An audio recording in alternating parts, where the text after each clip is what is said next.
Jadi di mata kuliah pemrograman orientasi objek ini nanti tujuannya adalah untuk meningkatkan kemampuan mahasiswa dalam menyelesaikan permasalahan dengan pendekatan paradigma objek menggunakan bahasa pemrograman Java. Jadi kita nanti pemrogramannya dengan menggunakan Java. Nah, ini ada standar kompetensinya. Ini standar kompetensi mata kuliah yang nanti diharapkan setelah ikuti mata kuliah ini kalian bisa menguasai standar kompetensi ini. Nah, kompetensi ini diambil dari standar SKKNI nomornya J6201010001802. Ini kalian bisa searching ya, nanti menghasilkan setidaknya bagiannya seperti ini. Dengan menunjukkan unjuk kinerja, kalian bisa melakukan 14 unjuk kinerja ini berarti kalian menguasai komputasi dasar ya dari mata kuliah ini. Nah, ini bukan hanya kompetensi satu-satunya atau utama, tapi ini adalah kompetensi dasar. Karena untuk mempelajari ini cukup 2 atau 3 kali pertemuan sih sudah selesai. Untuk itu nanti banyak materi-materi lain yang berkaitan dengan ini, tapi lebih lebih advance dan ada juga yang lebih dasar. Dan ini adalah pokok bahasan untuk mata kuliah ini. Yang pertama tentang pengenalan Java dan ruang lingkup pemrograman. Karena kita menggunakan Java, kita harus menguasai ruang lingkup bahasa pemrograman Java. Ada struktur kontrol, ada Java larik, ada string ya. Nah, ini mungkin 4 pertemuan ini kalau kita pelajari yang sudah ya, ini kayaknya udah biasa saja gitu ya. Nanti mungkin kan dipersingkat lagi, mungkin 2 atau 3 pertemuan ini cukup ya, karena struktur kontrol itu kayak if else, looping dan seterusnya. Bahasa C dan Java itu mirip. Kalau banyak bahasa pemrograman yang mirip dengan C, salah satunya itu Java. PHP juga mirip dengan C. Jadi programming language like C itu satu darah dengan C, itu salah satunya adalah Java dan PHP. Jadi struktur kontrolnya saya kira sama. Nanti juga ada Java larik, array, dan prinsipnya juga sama dengan di bahasa C atau C++. Lalu untuk keyboard control ini juga kita akan membahas ini, inputan dari keyboard. Ini agak berbeda dengan bahasa C. Lalu ada pengenalan konsep OOP, Java Method dan Class Library, lalu UTS. Lalu ada membuat kelas, Java kelas diagram, JDBC. Nah, JDBC ini adalah untuk mengkoneksi dengan database. Ini Java Database Connectivity gitu ya. Lalu ini Java FX, terus ada nanti juga case study. Nah, Java FX ini digunakan untuk UI ya, user interface. Ada case study, ada final project, ada UAS. Lalu di tutor, ini nama tutor mungkin nanti yang ngajar saya semua ya, ini karena kemarin bermitra dengan praktisi untuk ngajarnya, jadi ada nama praktisinya. Untuk kuliah di kelas D itu hari Selasa dan Kamis ya, Selasa Kamis kalau nggak salah. Ini kemarin jadwal untuk kelas A. Ini penilaian, ada tugas, ada kuis, ada UAS, ada praktikum, ada partisipasi ya. Seperti di pemrograman terstruktur, kalian juga harus aktif di forum untuk mendapatkan nilai partisipasi ini.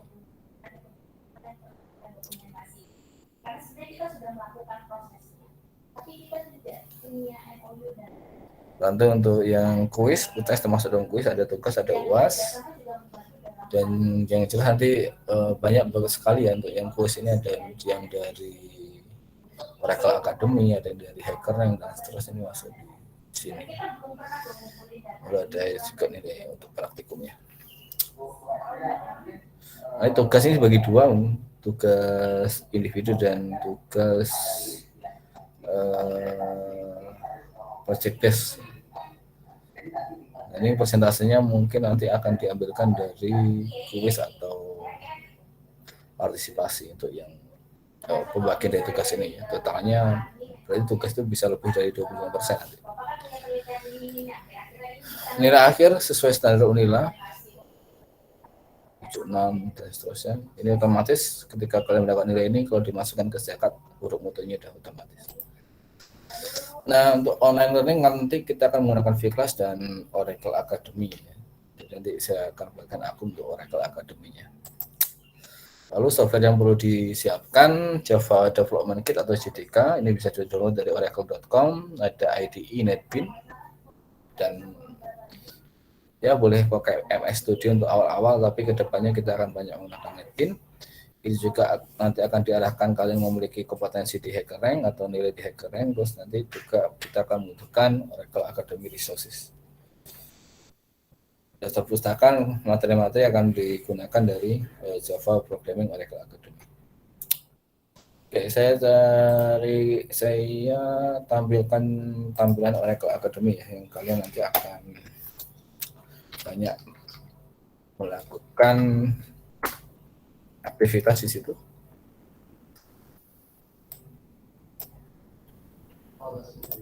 Kalau kiri ya.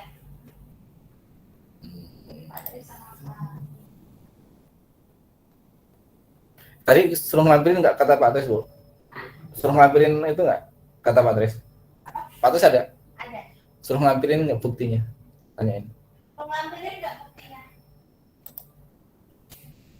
Suruh ngambilin nggak buktinya? Tapi kan ngambilin 2 Excel ini. Ya, Excel dengan itu, atas simulasi begini. Nggak buktinya loh, bukti. Buktinya dikirim nggak? Bukti cukup dulu aja. Cukup apa? Oh, tetap ngumpulin berarti. Tetap ngumpulin berarti ya. Oke, ini contoh ya, contoh salah satu ya. Jadi kita menggunakan JFO ya, bukan Java Programming, tapi JFO, Java Foundation ya. Tapi juga nanti beberapa materi juga ngambil dari Java Programming dan Java Fundamental. Ini contoh yang ada di Java Foundation. Kalian nanti materi-materi semuanya ada di sini. Saya buatkan akun. Misalkan kalian ingin membaca materi tentang apa ya, setup Java gitu ya. Ingin tahu bagaimana cara setup Java. Klik play.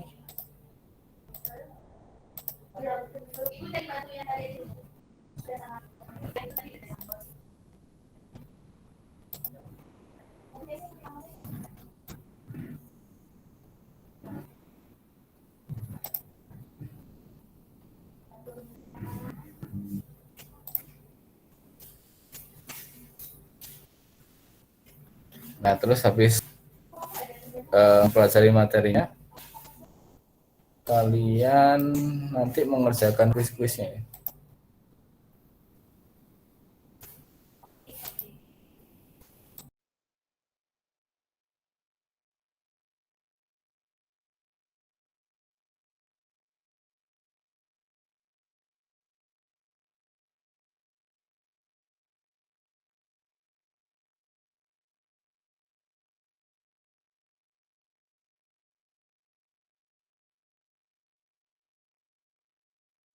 Oke.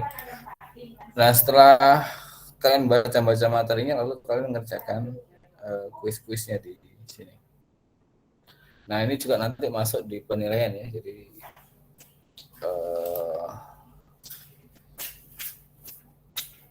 kuis-kuis ini nanti akan dinilai. Biasanya satu bagian kuis ini soalnya 15 pilihan ganda gitu ya. Terus kriteria lulus tidaknya itu dinilai 70.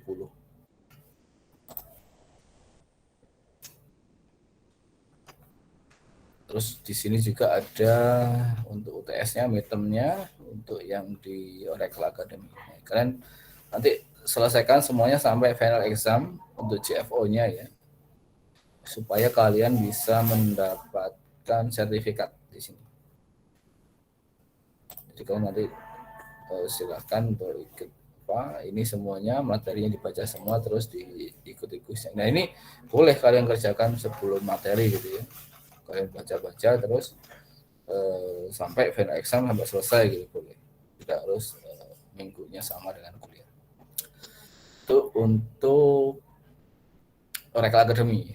Lalu untuk instalasinya atau downloadnya di mana gitu ya, kalian bisa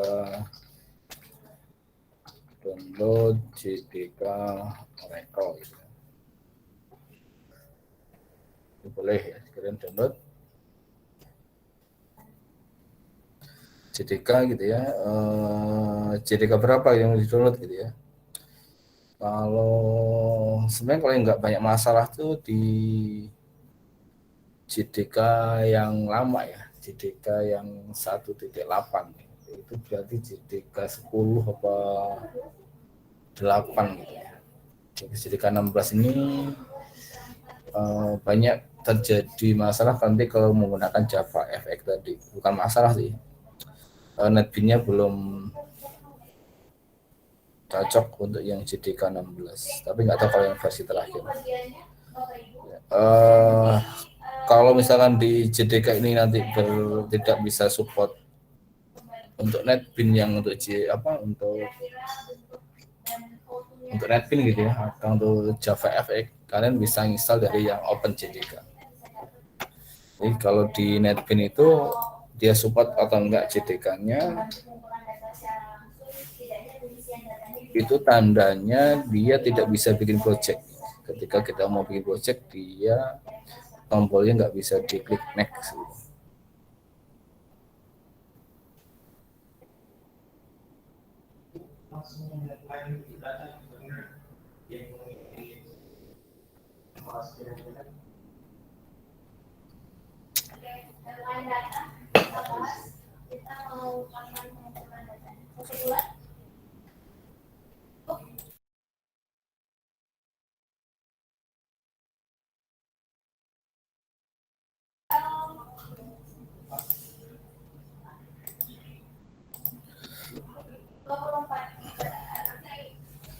Ini kalau dia nggak support NetBeans dengan JDK-nya, itu nanti waktu kita bikin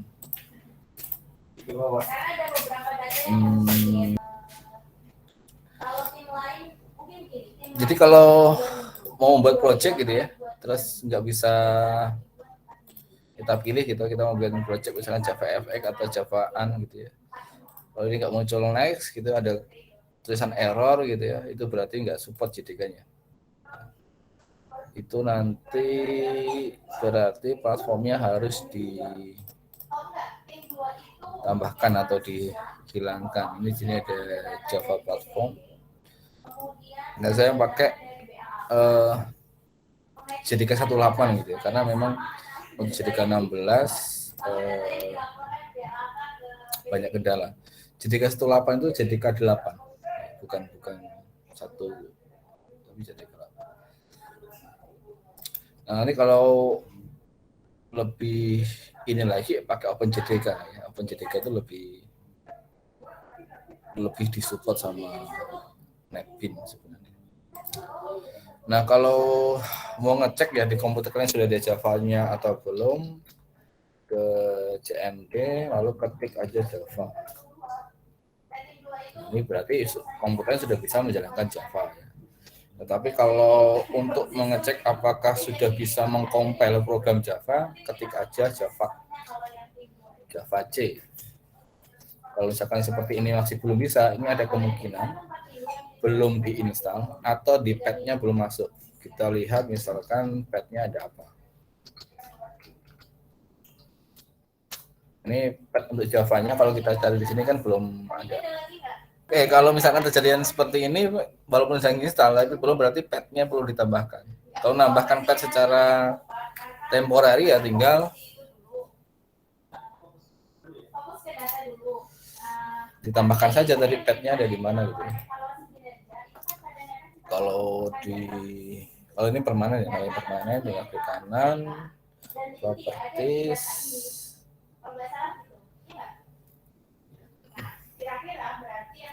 Lalu di sini ada advanced system setting. Kalau ada environment variable, ada pet bisa pakai yang pet yang di sini atau pet yang di sini. Kalau ini sistem berarti semua user di komputer kalian nanti bisa sama petnya. Kalau ini kan hanya user yang di sini saja. Ini diedit, lalu ditambahkan tadi JDK-nya.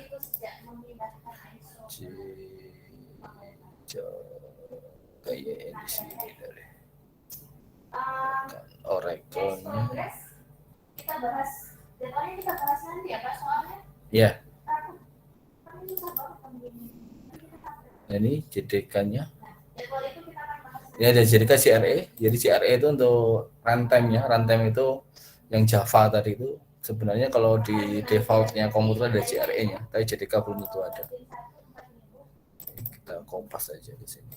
Walaupun di JDK itu juga bisa untuk CRE ya. Kita tambahkan di sini. Ini untuk yang user aja. Oke.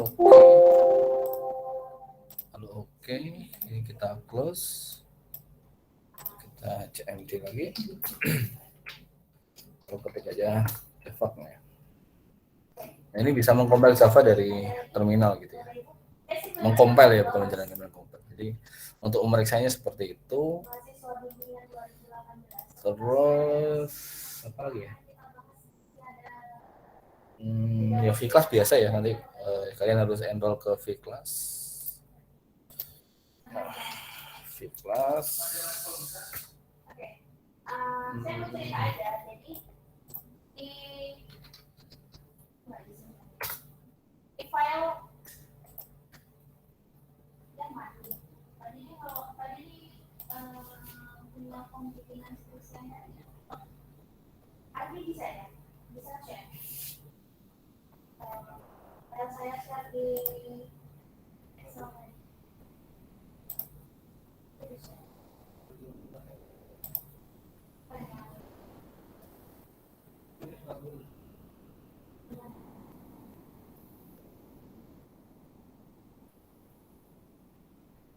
Kita bahas sedikit tentang yang akan dari undangan. Tadi pada saat Bapak Ibu menerima daftar nama mahasiswa, ada yang membawa misal itu silakan misal maksudnya saya sebenarnya tidak berhasil menemukan kalau misalnya dia kosong dan lain sebagainya. Kadang-kadang case-nya itu gini, anaknya itu belum pernah ada pembimbingan sama sekali, belum pernah ngajuin tema, dan saya belum diberitahu oleh si mahasiswa. Kadang-kadang case-nya seperti itu. Jadi ini adalah jumlah bimbingan yang saat ini terdata atas nama Bapak Ibu.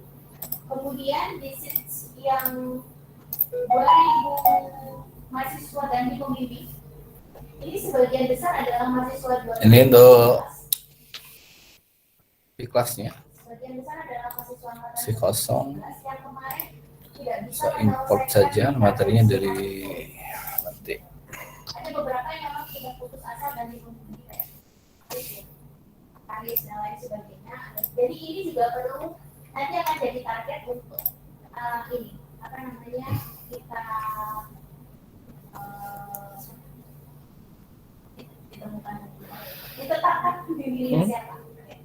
Nah, kedua siapa? Ini untuk kelas A ya?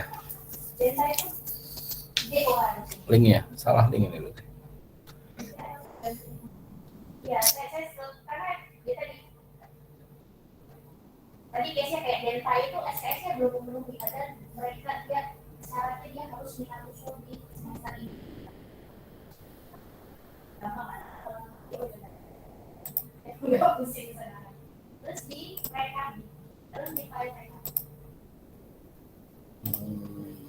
Nah, di file mereka di sebelah itu Dinda, Yohana dan Sofi masih saya kasihkan Anda karena sebenarnya belum diizinkan untuk membimbing ya. Di prodi lain kalau di pertanian lebih low. Pertanian itu tidak boleh sama sekali jadi pembimbing dua. Kemudian jumlah total bimbingan, yang total bimbingan itu adalah total bimbingan Bapak Ibu sekarang yang ada di bimbingan Bapak Ibu. Nah, artinya gini, di sebelah kanan itu ada checklist plus 16 mahasiswa antara. Jadi mahasiswa yang tadi harusnya ganti pembimbing dan lain sebagainya. Sebenarnya masih bisa bertambah, 16 mahasiswa tadi masih bisa bertambah, semua mahasiswa yang statusnya judulnya masih 0 tadi di sisi yang pertama. Tapi nggak banyak, mungkin datanya cuma sekitar 10 kan gitu. Nah, di sebelah kanan itu saya kasih angka 71 ya. Satu berbeda. Nggak kelihatan di mata saya. 71 berbeda. 71 itu adalah jumlah mahasiswa 2018 yang sudah layak skripsi. Sudah layak skripsi artinya sudah lulus KP atau sedang ada 3 mahasiswa Pak Aris yang sedang pakai, tapi saya anggap mereka bertiga bisa lah mengejar seminar dan usul dalam waktu bersamaan. Nah, itu 71 orang. Nah, 71 orang ini terus terang dari kemarin sebenarnya tadi saya kasih tanda biru. Yang biru itu yang pakai kelas kapital selekta untuk ya, dosen yang biru itu yang pakai kelas kapital selekta untuk skripsi. Yang hijau itu adalah dosen yang punya kapital selekta tapi nggak memakainya untuk skripsi. Saya memberi warnanya seperti itu. Saya tidak bisa dari kemarin makanya saya tanya mahasiswa yang nanya, Bu, saya bisa ini, nggak bisa itu, nggak dan seterusnya. Nah, kemarin itu memang saya karena saya belum merekap data yang sebelah kiri itu. Nah, sekarang datanya sudah terekap. Jadi, kalau dengan komposisi yang seperti ini, kok rasanya agak susah kalau tadi kita harus menentukan kira-kira. Jadi untuk memastikan kalian enroll, ini salah ya, ini berarti mahasiswa-mahasiswa dunia yang lain. Misal Pak Aris sekarang ada di angka 13 nih misalnya, atau Pak Rosi ada di angka 11 mahasiswa dunia. Kemudian Pak Riko ada di angka 13 dan seterusnya. Hanya kemarin saya stop dulu untuk yang kuantitas. Nah, maksud saya kita bahas di sini bagaimana mekanisme yang baik untuk proses bimbingan skripsi angkatan 2018 karena kita sudah melihat buktinya. Saya bicara ini dari setahun yang lalu. Saya sudah sampaikan ketika pertama kali saya jadi sektor. kelas ini udah kuliah ya? Ya, udah pernah kuliah? Baru hari ini Pak. Belum pernah. Kau udah masuk ya, emang? Udah enroll? Ini siapa ini?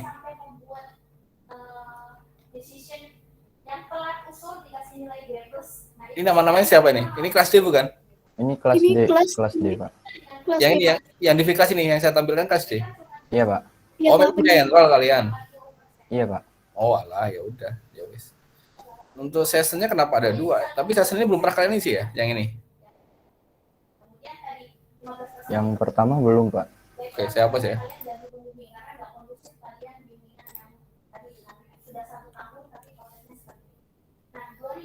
Oke, jadi ini nanti kalian presensi di sini juga untuk membantu kalau misalkan tadi ada yang tidak bisa presensi di CLKADU. Itu aja sih untuk yang pengantar untuk persiapan perkuliahan kita. Ada yang mau ditanyakan?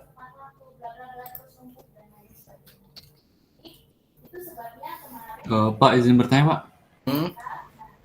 Untuk Visual Studio Code untuk Java ini ekstensi yang dibutuhkan apa aja, Pak?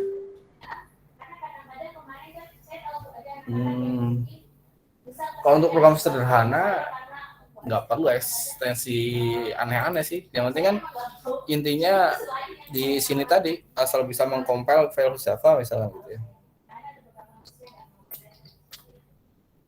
Kan ini nggak pakai Visual Studio Code ya. Misalnya ya udah gini aja deh. Saya buka di sini di apa ini? Di D ya.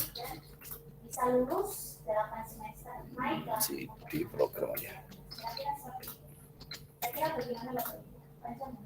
CD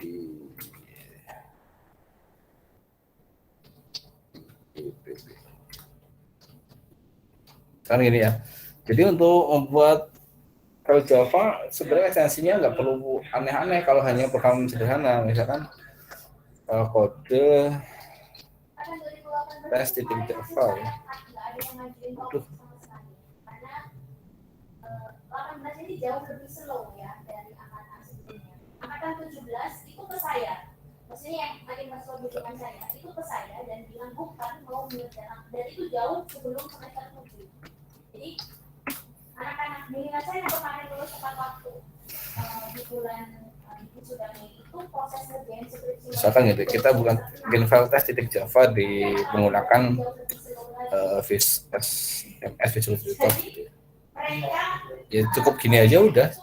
Jadi terus kita bikin kodenya, nggak perlu ekstensi apa-apa. Ya, cuman ya itu untuk agar bisa mengcompile dan seterusnya mungkin ada ya. Tapi kalau untuk hanya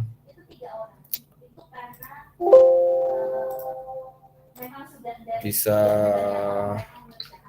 bikin kode program Java sih nggak perlu. Dan mereka itu karena tahu semester kemarin kita menawarkan tema atau menawarkan. Sini kalau kita mau compile di sini juga. Sedikit menunjuk, kira-kira bapak ini mau nawarin juga apa ya? Kira-kira seperti itu.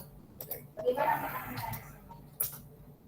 Ya, itu kita lulusin anak-anak ini itu kalau 130 dikali 300 orang ini setahun ke depan lulus.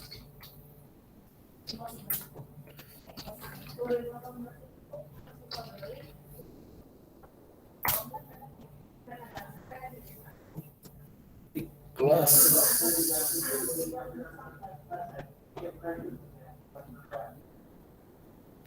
pakai T. Jadi untuk bikin nama file itu kalau dia public ya harus sama dengan nama kelasnya sama dengan nama filenya. Jumlah yang benar-benar ngajuin dan kader itu kemarin saya kan misal nah gitu aja udah cukup ya. Jadi nggak perlu ekstensi yang aneh-aneh untuk yang Java ini karena memang asal bisa dikompil ya kayak bahasa C lah. Kalau kita mau enak dibantu dengan ekstensi ya ketik aja sini Java. Cuman tuh highlight aja kali ya.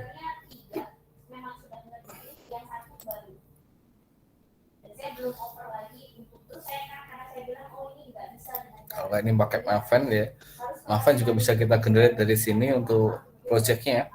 Tapi saya nggak tahu nanti untuk UI-nya gimana gitu ya. Kalau pakai NetBeans tuh UI-nya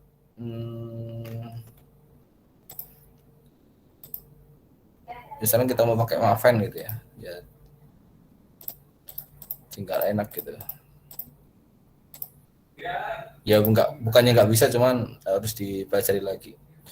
Kalau misalkan mau pakai Gradle-nya juga bisa. Gradle.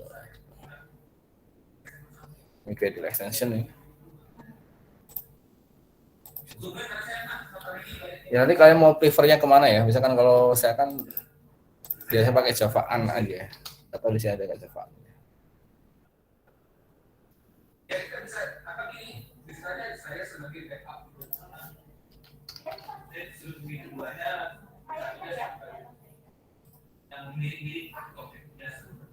Ini juga bisa nih. Ya sebenarnya apa yang dilakukan di NetBeans udah bisa banyak ya.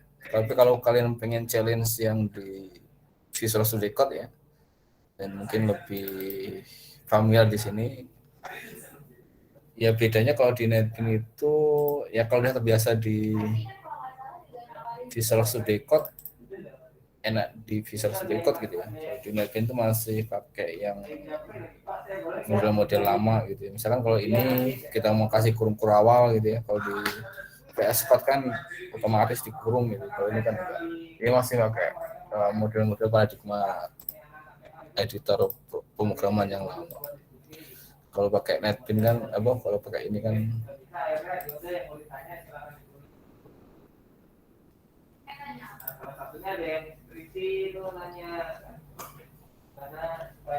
Misalkan yang ini tadi, kalau kita mau membuat program ya tinggal Iya.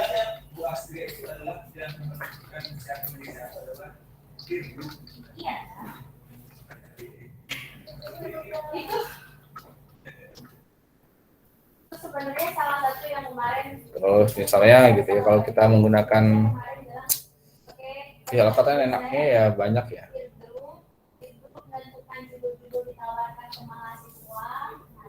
Misalkan ini nggak bisa kalau di sini. Kalau yang di sana bisa. Cuman kalau kita mau ini mau kita kurung gitu ya, jika kita blok kita kasih kurung. Lalu ya mungkin kalau yang di sini perlu ditambahkan untuk yang mungkin ada kali ya shortcut-shortcutnya. Kalau yang di net ini kan ada ya. Kalau kita mau fokus tadi ya. Kira-kira gitu. Nanti yang Visual Studio Code tinggal dipelajari sendiri aja. Ada pertanyaan lain? Udah selesai gitu. Ternyata saya sendiri kadang-kadang baru 1 minggu kemudian merespon. Jadi itu dipersiapkan, diinstal programnya. Kalau ada kendala bisa ditanyakan atau ditanyakan ke temannya atau ke saya. Atau nanti saya buatkan grup